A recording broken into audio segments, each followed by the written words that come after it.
ஒரு நிமிடம் ஒரு மருத்துவம். ஒமேகா 3 ஃபேட்டி ஆசிட்ஸ் நம்ம எதுக்காக எடுக்கணும் அப்படின்றத தெரிஞ்சுக்கலாம்.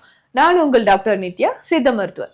பொதுவா ஒரு சிலருக்கு சருமத்துல ரொம்ப ட்ரை ஸ்கின் இருக்குங்க. சருமம் பொலி விழுந்திருக்கு, ஜீவனே இல்லாம இருக்கு, தலைமுடி ரொம்ப ட்ரையா இருக்கு. இதுக்கு எல்லாம் காரணம் கொலாஜன். ஸோ அந்த கொலாஜனை நமக்கு தரக்கூடியது இந்த ஒமேகா 3 ஃபேட்டி ஆசிட்ஸ் தான். இது மட்டும் இல்லைங்க, நம்மளுடைய ரத்த நாளங்கள்ல கெட்ட கொழுப்பு இருக்கு இல்லைங்களா, அதை கரைக்கிறதுக்கும் மூளையோட செயல்திறன் அதிகரிக்கிறதுக்கும் ஸோ குழந்தைகளுக்குலாம் இது ரொம்ப ரொம்ப முக்கியம். ஸோ ஒமேகா 3 ஃபேட்டி ஆசிட்ஸ் அவ்வளோ இம்பார்ட்டன்ட் அப்படின்னே சொல்லலாம்.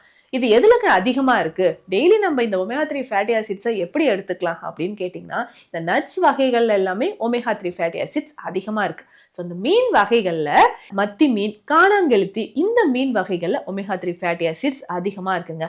அதே மாதிரி பாதாம், வால்நட்ஸ், இதுல எல்லாமே ஒமேகா 3 ஃபேட்டி ஆசிட்ஸ் நிறைய இருக்கு. ஃபிளாக்ஸ் சீட்ஸ் அப்படின்னு சொல்லக்கூடிய ஆளி விதைகள், ஸோ பெர்ரி வகையான ஃப்ரூட்ஸ், இதுலேயுமே ஒமேகா 3 ஃபேட்டி ஆசிட்ஸ் நிறைய இருக்கு. ஸோ ரெகுலராக இந்த உணவுகளை நம்ம எடுத்துகிட்டே வரும்போது மூளையோட செயல்திறன் நமக்கு நல்லாவே இருக்குங்க.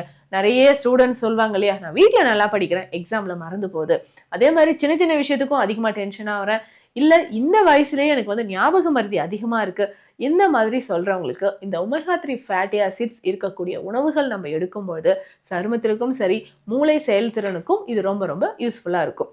இந்த மாதிரி பயனுள்ள மருத்துவ தகவல்களுக்கு நம்ம பேஜை ஃபாலோ பண்ணுங்க. நன்றி.